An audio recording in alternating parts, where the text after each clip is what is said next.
Hello and welcome to Geometry with Mr. Clausen as we get started with the second part 2B of BPP 3, which is our 3D construction. So at this point, we have made a floor plan of the apartment that we wish to go and explore for this particular assignment.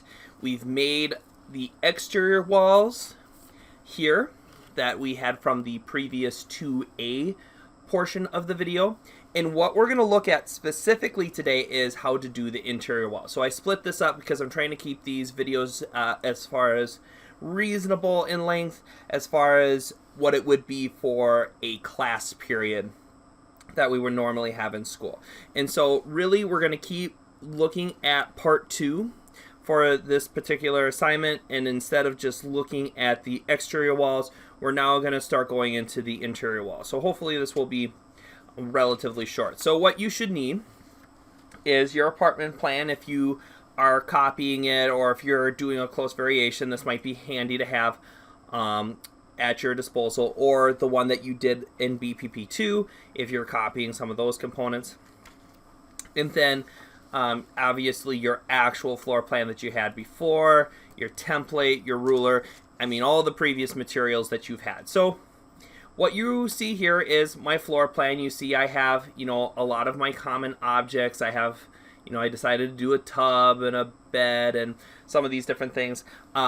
So you can see what this looks like. And again, the target that you're aiming for with this particular project is you'll finish up with a project that looks like this. So I actually found some other examples that other students had done in the past where, this student, they made their apartment a little bit more open concept. They had a bed and they got a little creative with like some shrubs and that type of thing. You can see they put the outlets all around and those type of things.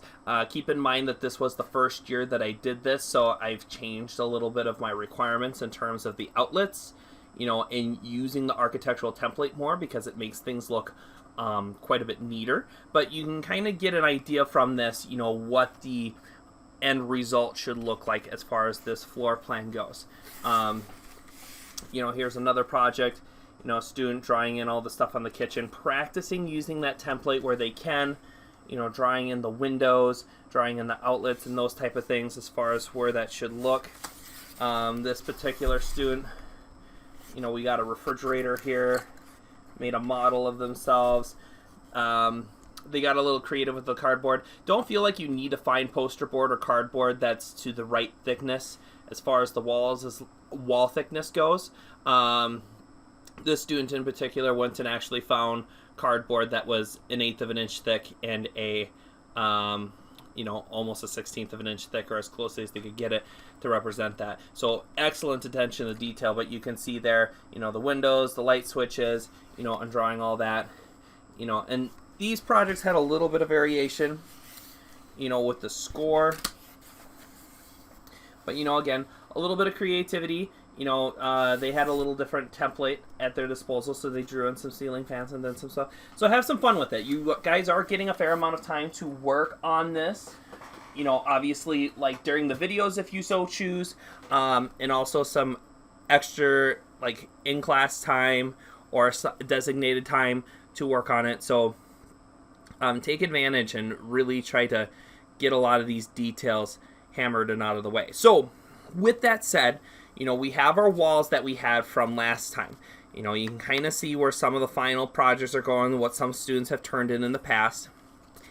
And what I had from the previous video is, you have these pieces. They're not taped up yet, so that's kind of, where we're kind of going. But like I said, what we're going to have after this video is one additional video to kind of go through a lot of the taping aspect of it, so you can see what it'll all look like when you get up to that point. Because one of the biggest things that I have happen when students are doing this project is they tape stuff too early.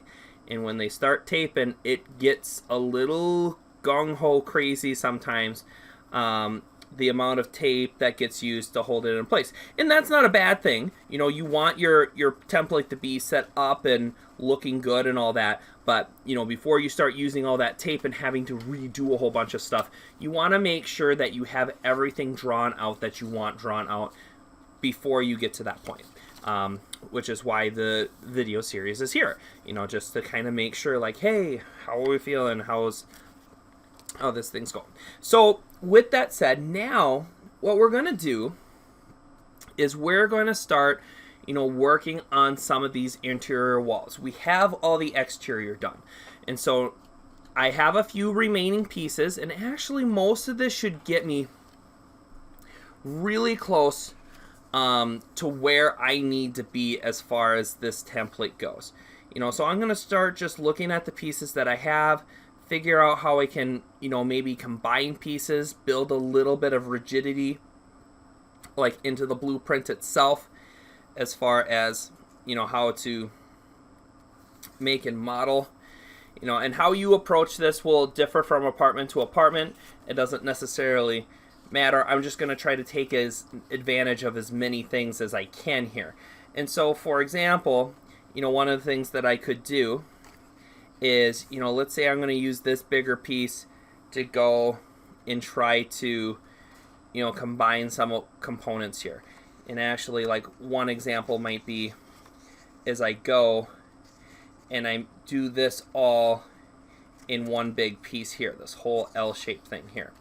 So, for example, how you choose to do this may differ from person to person. I'm not saying there's an exact right way to do it, you know, but if I can just crease it and do this in relatively few pieces, sometimes that can be helpful in terms of, you know, getting a little bit more rigidity in your project. So I'm just going to mark that so I know where I want that crease to be. And I mean, it's not to say you couldn't cut all these walls individually like a lot of students have done in the past. But again, you know, I'm just kind of looking at this as like, well, if you build some core pieces here, and, you know, you can kind of interconnect stuff, especially where there's doors, it just holds up better. And so I'm just going to mark where, like, doors and stuff are, and walls and whatnot. And I think there's not enough room to, like, wrap around. And so then what I'm going to do is, like, for this particular spot, you know, that's the middle of the wall. And that'll be another spot where I can fold it. And so, in terms of folding, this is just going to be an extra little tab that I have here, so this doesn't have to be perfect. But what I do want to do is make sure that that angle is sort of a right angle. So we'll go and we'll use the template like we've done in the past.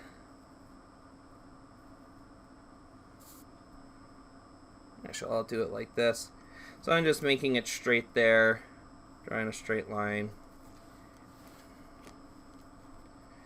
Because I want these to be right angles, so I'm kind of just using my template as a square here.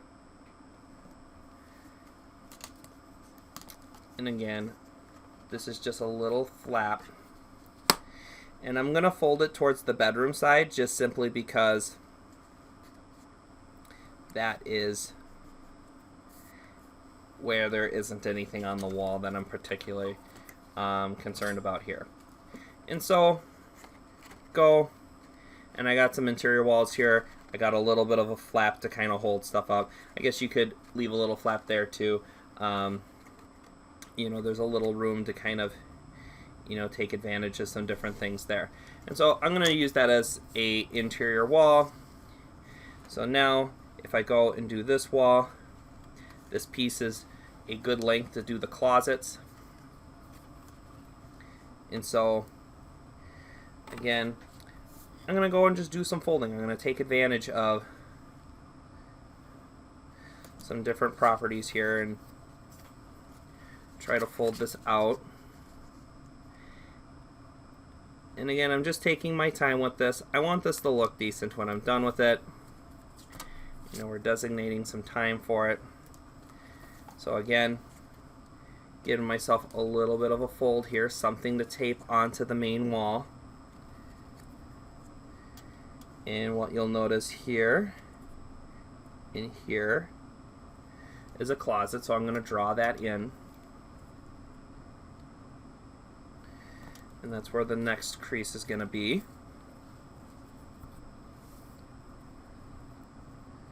So, and I'll just fold it a little bit this way.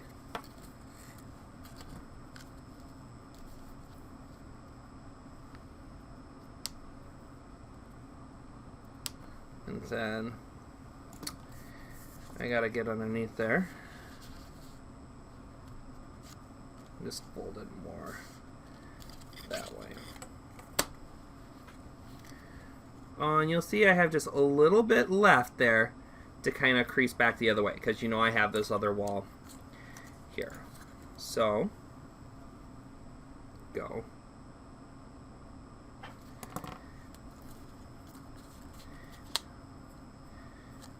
And again, try not to be feeling too, encumbered with doing it exactly the way I'm doing it.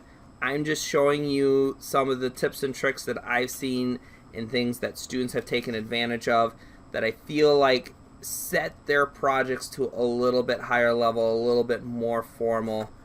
They kind of make it look a little bit more rigid and higher quality project here.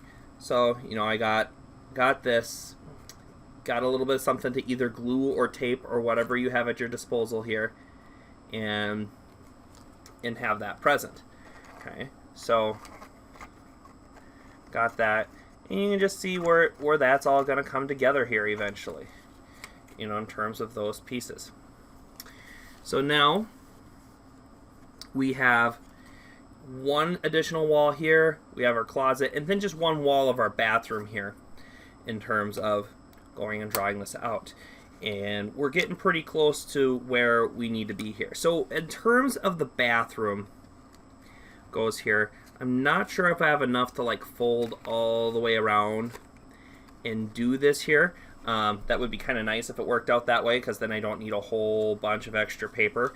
I am going to fold a little bit of a tab here so I have some overlap, some additional surface area to go and glue things onto. And just going to see if I get lucky with like the rest of the pieces. And if not, I do have this little chunk here I can try to finish stuff off with. So we only need that one sheet of paper to do this whole thing. So again, use what you got, be resourceful. It's a big part of life, being resourceful. Generally, most people are not significantly smarter than other people. They're just more resourceful than other people. And so I got a guitar pick here. That's what I got. Ooh, that works really good. So if you got a guitarist in the household, this works really good. All right. All right, so that gives me a little flap, something to kind of hold on to there. And, oh man, I think that's going to be enough if I start wrapping that all the way around. And that would actually provide some stability if that was all one piece there. So I'm going to try to do that right now.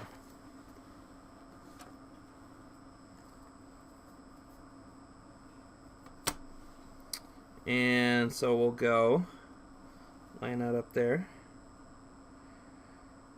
And again, I'm just kind of using the grids here as a little bit of a square to do some of this.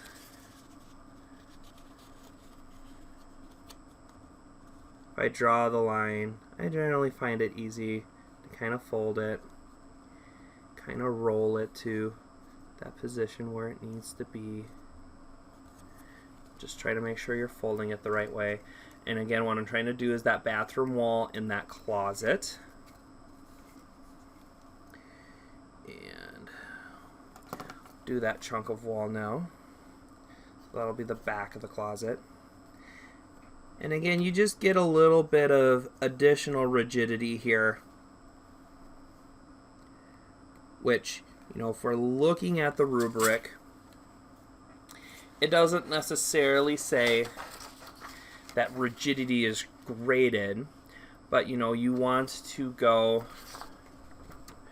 you know, and construct your walls using the cardstock, place the windows, construct the interior walls, you know, do your measurements, you know, draw in your light switches and all those type of things.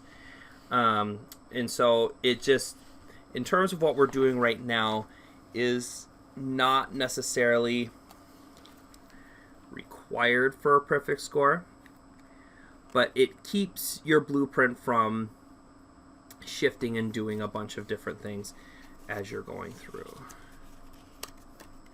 And I think the little details do matter when you're doing that. Okay, so we'll go. I'm going to put that ruler there. Got it right on that line. You'll see that line's right there. And I'm basing this off of.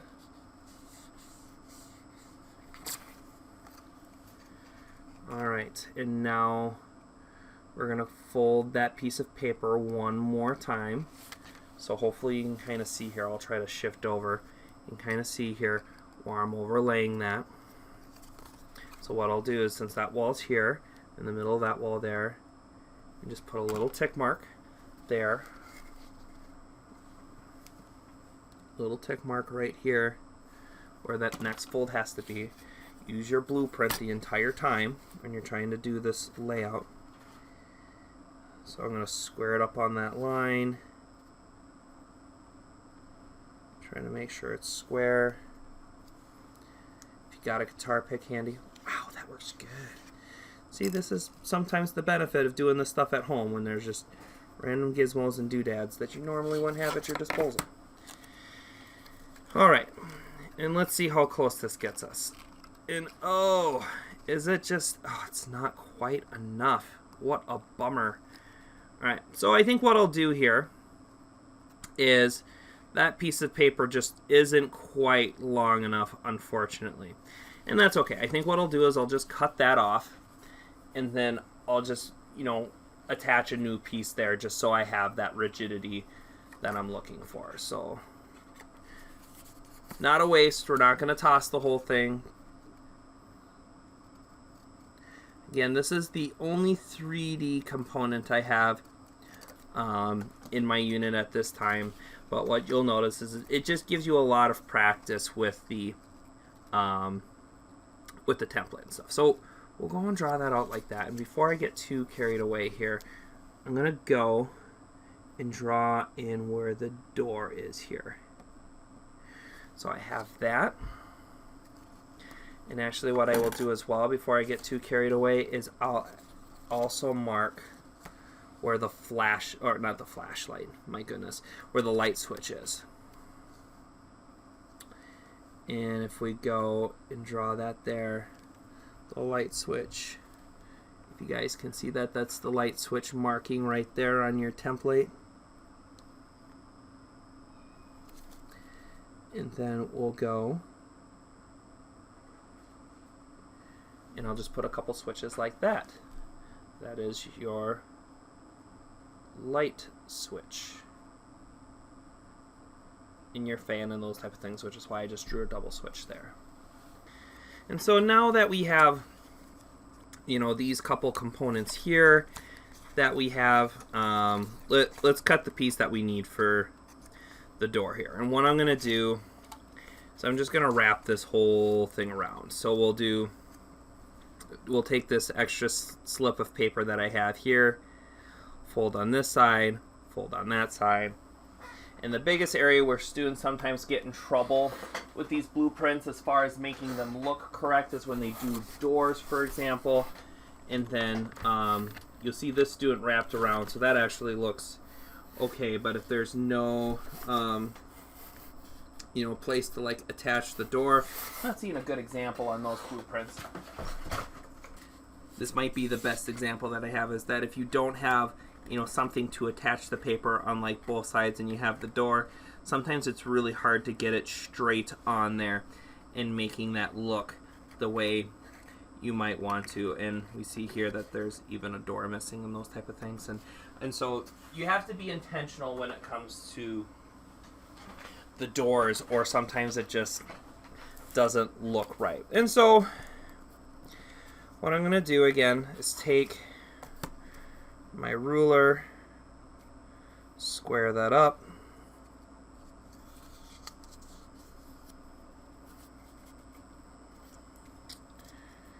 and I am eyeballing this a little bit. Maybe what I'll do is I'll just square it up down there.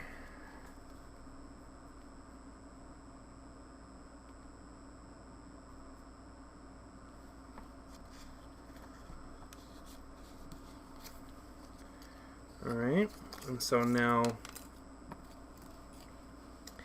I have my marks where the doors are.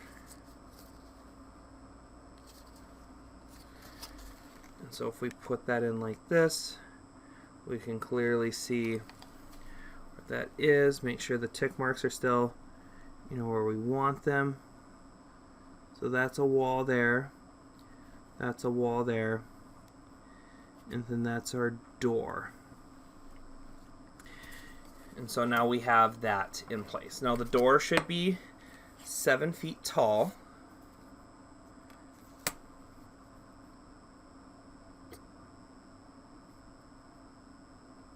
So if we go and draw this 7-foot tall door,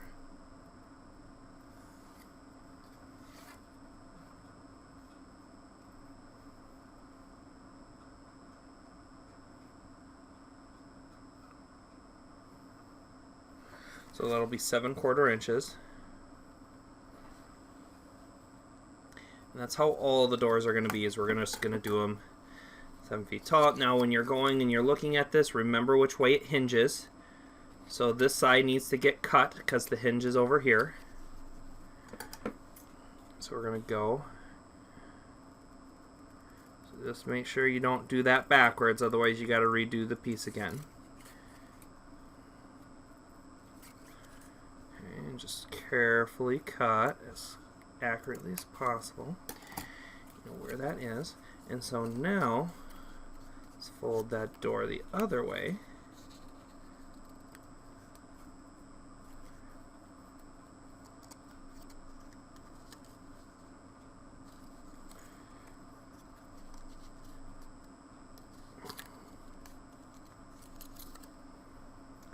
And now what you'll see is we can go. We'll have some materials for our walls to attach to on both sides with this new method. Our door can freely swing. And everything's kind of got a nice little home to go and attach to. So we have all these little components here as we're going through. So we should be in a pretty good spot here in terms of all that at this point. And I'm just going to put some of these pieces together so that it's a little easier to keep track of.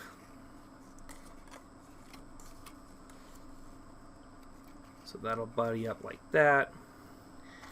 And they should be able to stand relatively easily the way that they're getting cut here. So that's a huge slew of our interior walls. The only other wall that we have to take into account here is we have to cut that wall. And so I am going to have to grab another piece of cardstock, which I do have. You may also have poster board.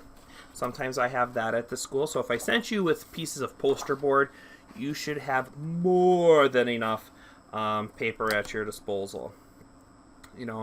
And I guess if you wanted to do like an island thing there, you could. And then you wouldn't necessarily need a full wall. It could be like a half wall. But I'm just going to draw this just so you have it here. So again, I like to draw 3 marks.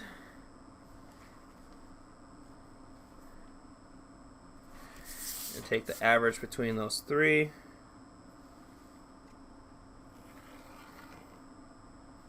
Draw my reference line. And I mean, this is going to be more than enough wall material here.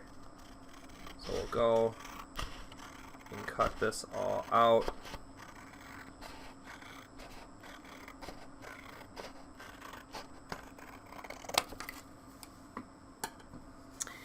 And then, like normal, I think what I'll do is I will leave a little bit of a tab, you know, give myself something easily to kind of fold over, and then I'll cut it off there.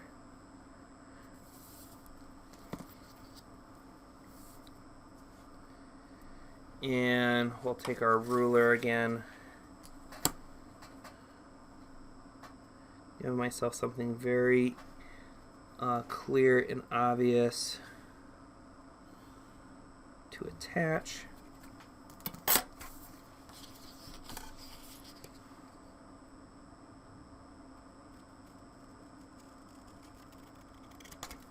All right, and now also what I'll do is take my ruler,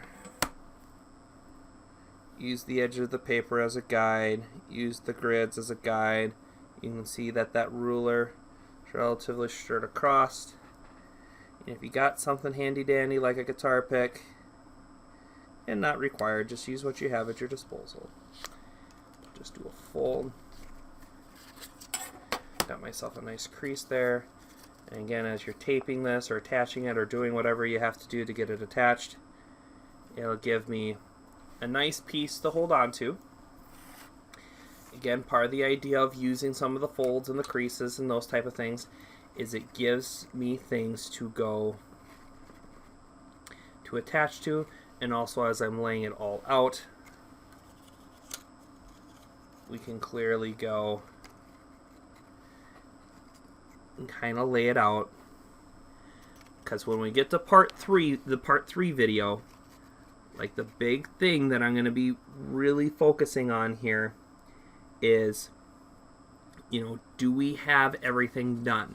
You should feel like your project is 95+% done, because if you do have to pencil something in, trust me, you do not want to be doing very much. It should very much be minuscule work, because at that point, once you tape everything, you don't really have your template that you can use and lay it down and those type of things. So then the only other option you have if you want to do something last second is go, well, the wash bowl should be 5/8 of an inch off the floor, which is 2.5 feet, you know, and then you're trying to take a ruler, and actually this ruler wouldn't even work because it doesn't fit flush on the bottom. So then you got to find like a ruler that'll work for that particular circumstance. So it's just not an ideal situation in that case. But you know, as we start laying out a bunch of these things,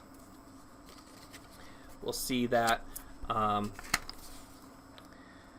left some stuff here, and then we have this wall that everything can tape onto. Didn't make the legs long enough to make that stand up on its own very well, but that's okay. That's what glue and tape is for. Yeah, and then we have all that. So a lot of contact points, a lot of things to easily hold all this up. So once we get to part 3 and we start looking at how to tape or glue or whatever you're going to use at your disposal to adhere all these things together, we have that. So the only other thing I really have to do here is, you know, am I going to draw anything? If you want to draw stuff in your kitchen, go for it. You know, so for example, we can see that this wall should have like our sink and stuff on it, and we can see that I made the countertops, you know, that 5/8 of an inch tall there. So we could go, and we could do that right now. We could go that 5/8 of an inch, and we could go just draw some of these details just for fun. So that as we're going through and looking at some of that, we can add some detail to our plans. You know, and then if you're going, you know, maybe you go 2.5 feet this way, 2.5 feet this way.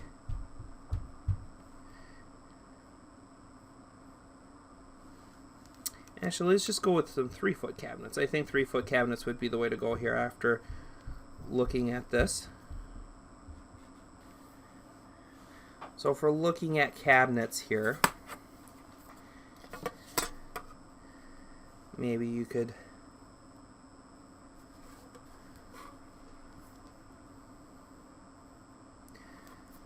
separate it out here.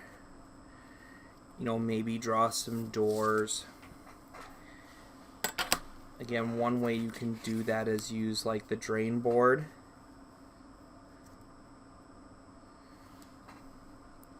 That's one way to do it here if you wanted to draw some doors. Again, this isn't necessarily required. I'm just showing you some of the ways that you can use the template, again, to draw some of these details. But I do want the things that you're doing, I want them to look crisp. Alright, and that's what the template's like designed to help you with, is give you this crisp design, this thing that looks clean from one end to the other. And if the precision isn't quite there yet, you know, we're going to work on that. We'll get there throughout the course of these activities. And so as you're going through, you'll get more experience. And with, you know, like BPP 12 or 13, wherever this project will accumulate at, you know, that's when we'll nearly have it down. But we're just on the third one here. This is kind of your first big project that we're doing as far as this piece goes. And so, you know, like I said, if you're not quite there yet, you know, there's no harm done in terms of that. Just getting used to the tools we have at our disposal. So I'm just drawing some cabinets here. You know, maybe this is what you want your 3D object to be, is the actual countertop here. You know, I'm going through, just having a little bit of fun right now. So we have this. We have all our walls now, interior and exterior.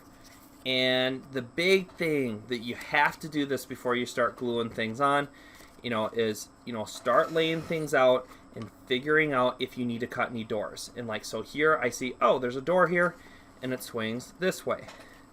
So I'm going to go start looking at some of that, and I'm going to start drawing out what I need to do to cut my door. So go,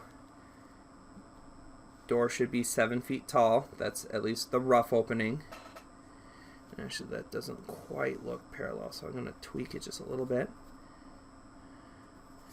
And that's a 2'6" door. So what I'm going to do is I'm just going to go 5/8 of an inch. That'll be your 2'6" that you'll need. And that'll give me the reference point I need to go 7 feet from here. Alright, so that's our door to our bedroom. Again, kind of lay it out the way that it's supposed to be on there. Give yourself that visual reference if that's what you need. Go ahead and cut the door. And trust me, if you tape this on and you forget to do this, this will cost you points, and it's really hard to fix after you tape it on. So just take your time. You guys are given a lot of time to do this. Don't turn it into a marathon. Take your time. Make sure everything's in place. As I'm taking my time here. And get your doors and stuff folded out. And again, if you do make a mistake and you accidentally cut it the wrong way, it's not really that big of a deal. You just go and take your cardstock or your poster board, whatever you have at your disposal, cut on another chunk and just redo that wall. Alright, much easier thing to deal with now before you tape it all up. So we have that. And let's see here. We have, this is our closet. Now, as far as the closet, you know, if you want to put bifold doors on there, you know, where it's almost like a French door and it opens up, that's fine. Otherwise, I mean, I think what I would just do in this particular instance is just draw in the doors here. If you want to cut it out and just have it open, I'm not entirely opposed to that. Depends on what you want to do. But I think appropriately, you know, if you're doing linen closet doors, that might be really hard to go and cut. But you know, if you want to take a stab at it, I wouldn't reduce any of your points as far as that particular example goes. And so what I'm just going to do, just to clearly show that the closet is here, is just draw this out. And let's go and let's put that partition in. You know, normally with like a sliding door, you know, you would have like a little handle thing to grab here maybe, or to grab there, you know, to slide it whichever way you're going to go with it. So that gives us a pretty clear closet door to kind of base everything off of. You know, and again, if you wanted to cut that out, I'll give you a little flexibility on that and how that should look. But so I have that closet door. I have that door. I have that closet. Oh, there's another door here, so I'm going to make sure I cut this one out. So I have my markings there for the door.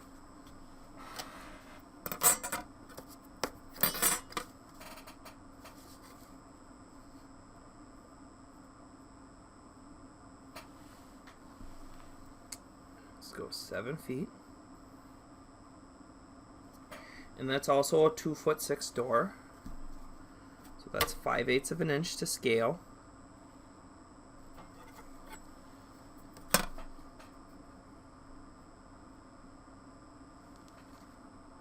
Seven feet tall. And again, if I place that the way that I cut it with the light switch and everything there, I need to cut this side because that's where the door swings. I want the door to swing correctly. So we'll go, sorry, make sure that you can see that.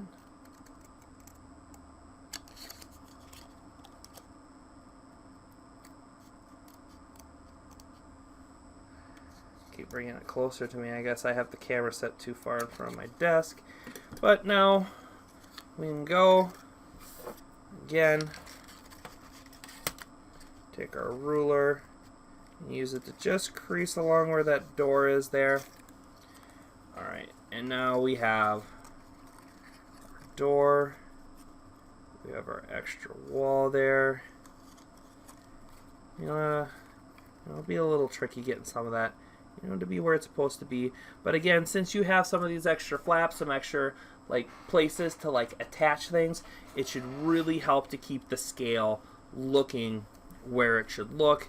We got our closet. Let's see, we have all those doors. Let's see, did we get this window here? That's the other thing that's really easy to miss. Yes, we have these two windows. We have the two front windows. So let's go set all this up one last time as easily as we can and just make sure we're set to go. And if you want to draw your windows on the inside and the outside, I think I said in part 2A, as long as you have it one or the other, that's fine. I would like it consistent as far as which way you're going with it. You know, I think inside looks good. Outside is fine. Again, either way is A-okay in that circumstance. So we have some of that. So we have those walls. That's definitely going to need some tape or some glue, however you want to do that. And what I will do in the video later on is I'll try to show you multiple methods. I think a glue stick works really good in some circumstances. I think tape works really good in certain circumstances. You know, it just depends on what you all have at your disposal here. So going through.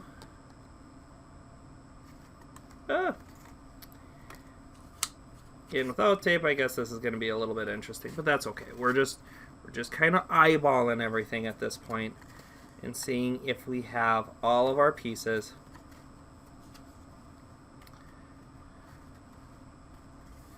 Oh, did I have an extra piece of paper here? Oh no, that was the extra one I cut.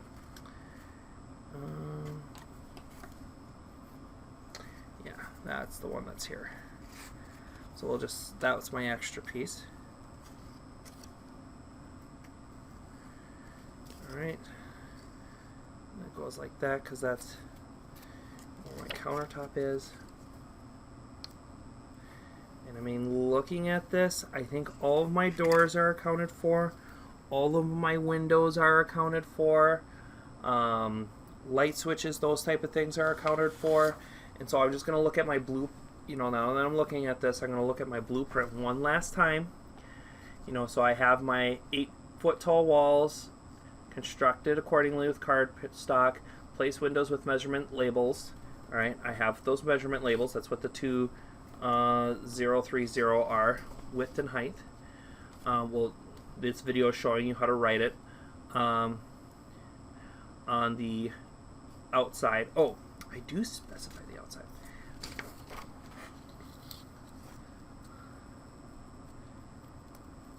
I'm going to say inside or outside. And I'll change that on the rubric.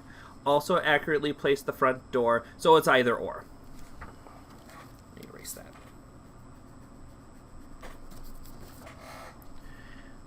Also accurately place the front door with the same height and width as the one we measured in Activity 2.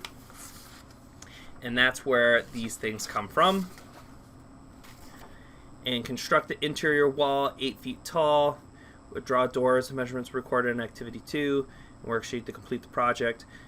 Again, your standard measures here are your Activity 2. And part of the reason I added this as your Activity 2 measurements is in Duluth, which is, a very old city in terms of the number of the houses. Sometimes there's really strange dimensions, and it just brings a little bit more cohesive to standard building codes by using the standard door sizes and appliance sizes on the sheet instead of measuring them in your own home and basing it off of that. So using your architectural template, draw the elevations in the bathroom walls depicting the height of the light switch. We got that. Toilet seat, we got that. Wash bowl, we got that. Ooh, we haven't done the towel bar yet. All right, and so I see that I drew in, did I draw in a towel bar anywhere? I think I'm going to do the towel bar on that wall. So again, if I lay it down like this, I want my towel bar like right there. Again. So this is a really good thing to do with your rubric, is just kind of walk through and figure out where all this stuff should be. So I want my towel bar over there. And shower handle towel bar is right here. Okay, so it's a few feet off the ground. And let's just draw ourselves a basic 24-inch towel bar.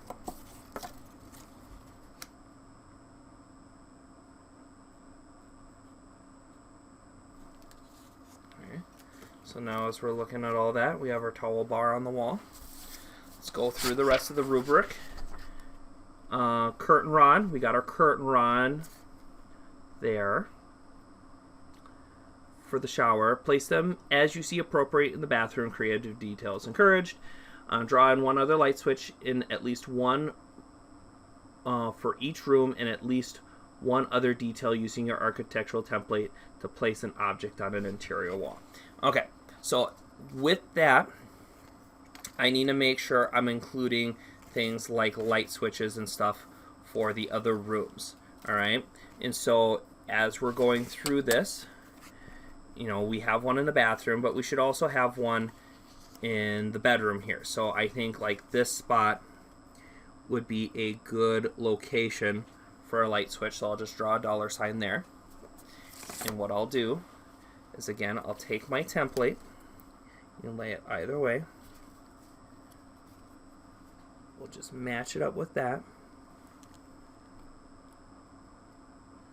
I'll just have it so you open the door and the light switch is right there. Don't put it behind the door. I have one room in my house that's kind of how it laid out with how the old door was and all that, and it's kind of like, but, it's an old house. It's not the code. People just kind of put stuff where it was, and that's where it is. So we have that. We have one other detail in there. So as far as the bedroom goes, what would we have in the bedroom? Clothes hangers. Yeah, so let's go in our closet here and let's put some clothes hangers in there. That's a great detail to go and include.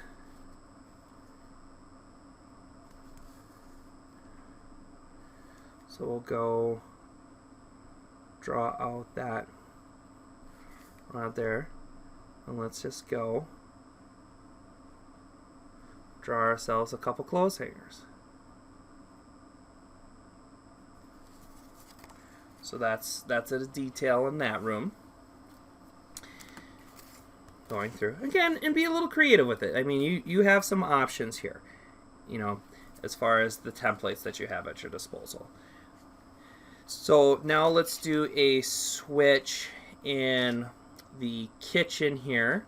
I think a good spot for a switch, there's a lot of different options I suppose you could go and explore, you know, with a room like this. I mean, you're walking in this way, you know, maybe you do a three-way switch, you know, where you put like a switch here and a switch here. We haven't really talked about that yet. So let's just do a switch here. I think we can do this switch for the kitchen there. So again, lay that down, kind of sprawl that out there where we want it.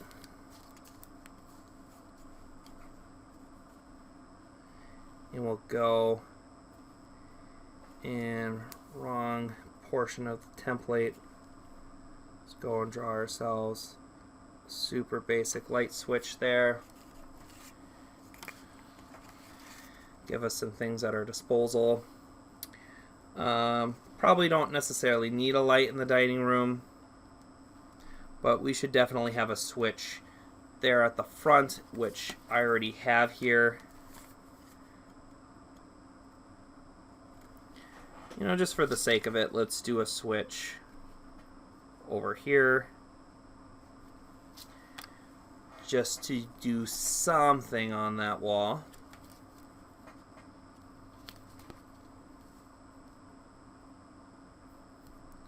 And the light switch is right there. Because dining rooms without some sort of light too kind of drive me crazy. And then one other detail. So in terms of the other detail, I mean, we got a lot of details that we went and drew in for the kitchen. We do have the window. You know, what do we have at our disposal? We have a lot of bathroom stuff here. You know, you have chairs, tables, desks, a piano. You know, maybe we just go on this wall and we draw ourselves, you know, a piano, and we put a piano in the room since that's like the one thing that we have here. You know, draw ourselves out like a, you know, basic piano setup here. And I believe this is like, you know, maybe a basic piano that we have.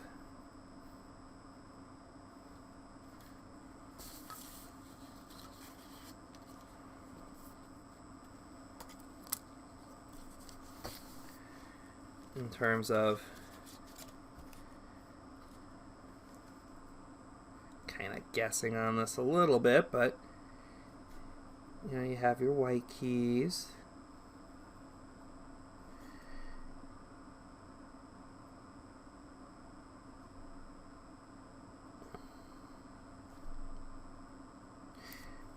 You know, and you got your pedals, got your 3 pedals. Showing a little artistic creativity there. So let's say we have a piano there. Just using all the different things that are on here. You know, we could put a table in the dining room.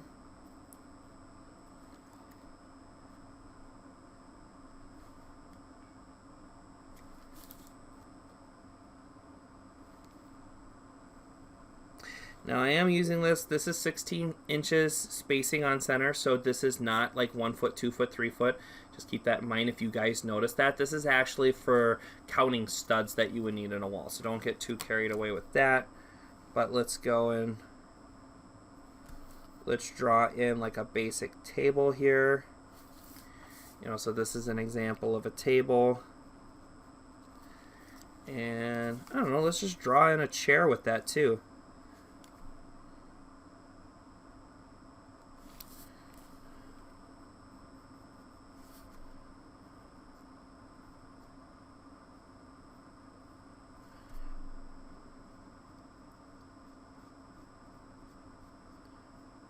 Just go on something super basic here.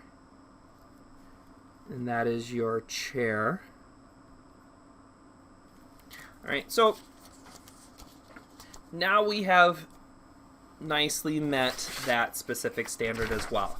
As far as draw the other switch at least one for each room and at least one other detail using your architectural template to place an object on an interior wall, or I guess exterior in this case as well.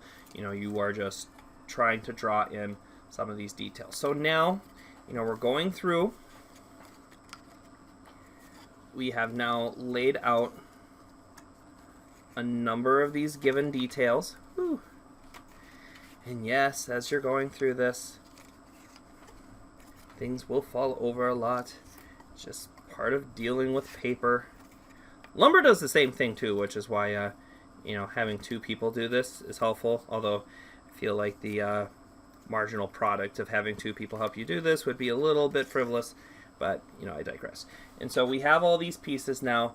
I think I have everything satisfied in terms of this criteria and this criteria. So this was mainly part 1, and this section here is part 2 that we were mainly exploring here. And so what I will do in the next video is we'll look at this specific section. So we have already cut out the doors, so we have a lot of that. You know, we have the wall plan, so a big part of your project, 15 points, is like taping and gluing and then propping those doors open. We'll look at how to do that. We'll create at least one other object, whether it's a sink or stove, or maybe this part of the cabinet here. There'll be some options. You'll have plenty of poster board of that.